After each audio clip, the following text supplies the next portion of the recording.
Assalamualaikum, salam negeri sembilan bersih muafakat sejahtera.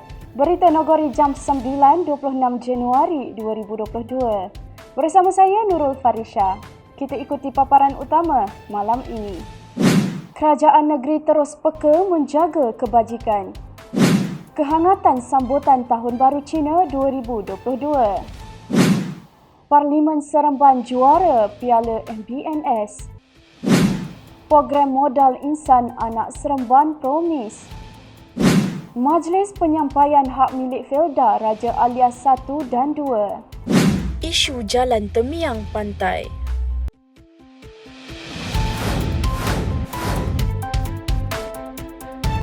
Kerajaan Negeri Sembilan terus peka dalam menangani isu kebajikan di Negeri Sembilan. Yang Amat Berhormat Menteri Besar Negeri Sembilan menziarahi sambil menyampaikan sumbangan kepada mereka yang memerlukan.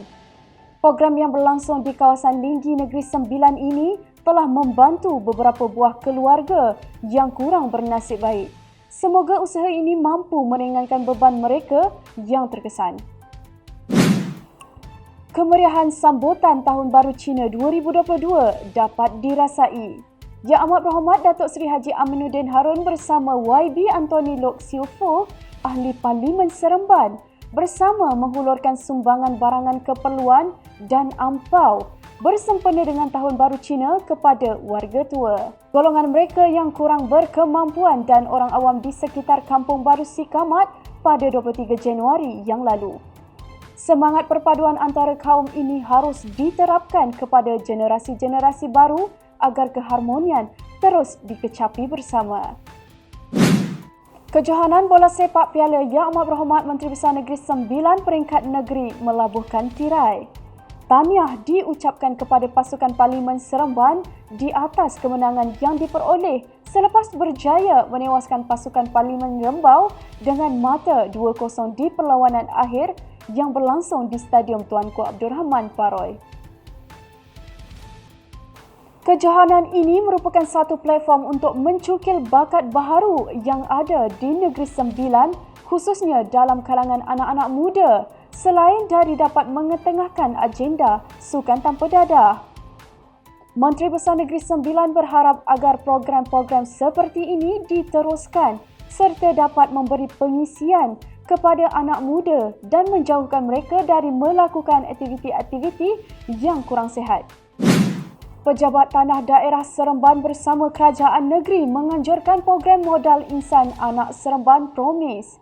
Program ini bertujuan untuk membantu meningkatkan taraf hidup dan seterusnya meringankan beban peserta IKASih dan B40.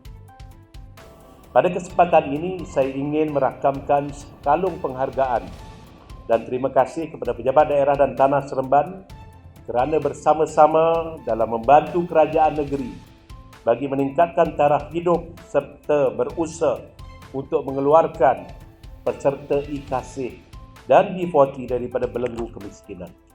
Dalam pada itu, Menteri Besar mengingatkan bahawa pendidikan adalah perkara yang penting untuk mengubah hidup ke arah yang lebih baik. Pendidikan adalah wadah yang penting dalam usaha kita untuk mengubah dan mengangkat taraf hidup masyarakat. Melalui pendidikan, saya percaya kita mampu meningkatkan taraf kehidupan kumpulan khususnya yang merangkumi golongan miskin dan miskin tegar, golongan ibu tunggal dan masyarakat orang asli agar seiring dengan arus perdana.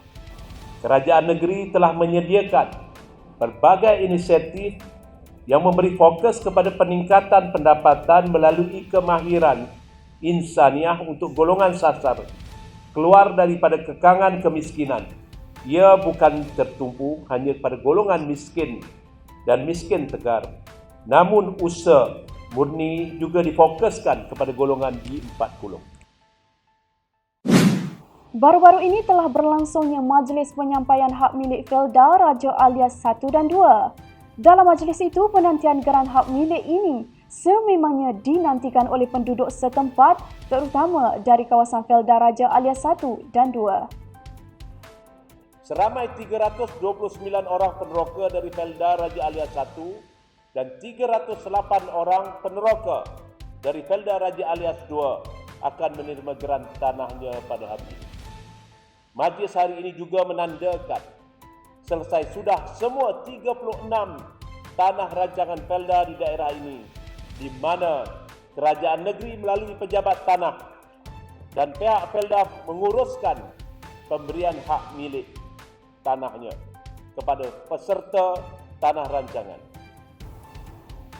Yang Amat Berhormat juga berpesan kepada penerima geran agar sentiasa berwaspada dan tidak senang-senang menerima sebarang tawaran di luar sana, terutama di platform online yang menawarkan jualan murah.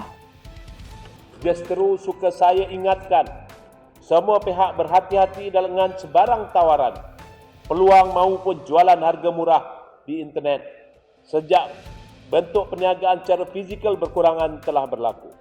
Jalan Temyang Pantai kini menjadi daya tarikan pelancongan yang baru di Negeri Sembilan. Keindahan lanskap seakan-akan New Zealand berjaya menarik minat ramai pelancong yang datang dari dalam dan luar negeri. Baru-baru ini tular di media sosial bahawa terdapat banyak kumpulan kereta yang datang berhimpun untuk mendapatkan gambar yang menarik di lokasi tersebut.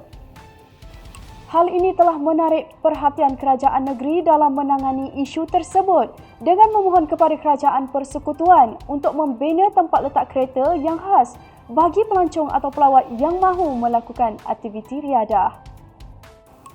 Yang Amat Berhormat juga telah mengucapkan ribuan terima kasih kepada mereka yang memahami serta mematuhi pandu laju di kawasan berkenaan. Itu memang satu pandangan yang baiklah bagi saya.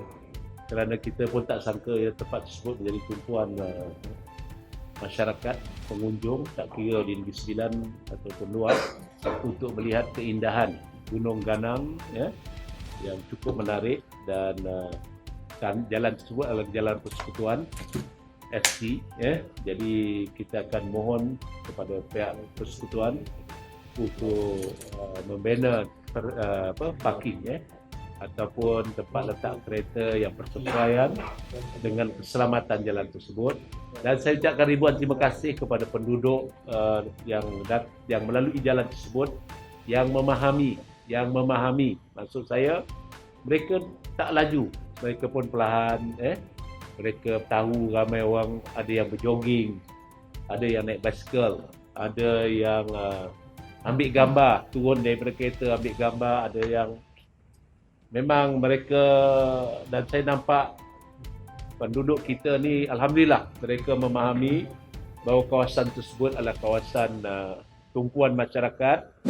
Berita ini dibawakan khas oleh Nogori Kita TV, wadah informasi anda. Selamat malam.